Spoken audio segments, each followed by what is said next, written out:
দাম্পত্য জীবনের সুখের একটাই সিক্রেট আছে, সেটা কি? যেই ঘরে স্বামী তার স্ত্রীর কথা মতো চলে সেখানে কোনো অশান্তি নেই। শান্তির মূল মন্ত্র হলো স্ত্রীর কথা মতো চলা, ব্যাস, দ্যাটস ইট। এখানে এসে পণ্ডিতি চলবে না, যুক্তিভুক্তি দিয়ে চলবে না, সব জায়গায় যুক্তি চলে না। এখানে এসে একটু বেকুব সাজা, বোকাশোকা সাজা, সারা জগতে পণ্ডিত আপনি, কিন্তু এখানে এসে আপনি বোকা সাজলেন। বউ ঝাড়ি দিবে, ফেল ফেল করে চায় থাকবেন, বলবে বেকুব মানুষ, কিচ্ছু বুঝো না। আপনি হ্যাঁ তাই তো। এটা হলো আপনার শান্তির মূল মন্ত্র। আজ যদি বলে এই বেকুব কারে বললা তুমি, শত শত লোক চালাই আমি, তাইলে ধরা খাইছেন, তাইলে আপনার কপালে দুঃখ আছে, সব জায়গায় পণ্ডিতি করতে নেই। তো এই জন্য আবার বউয়ের কথা শোনার মানে এই না যে মায়ের সাথে ঝাড়ি দেওয়া, মায়ের সাথে আরো বিড়াল হয়ে থাকতে হবে।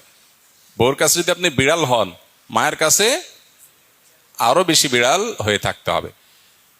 এটা একরকম, এটাকে এনজয় করার মতো বিষয়, এটা মানসিকতার ব্যাপার। আপনি যে আগে থেকে নিয়তই করে নেন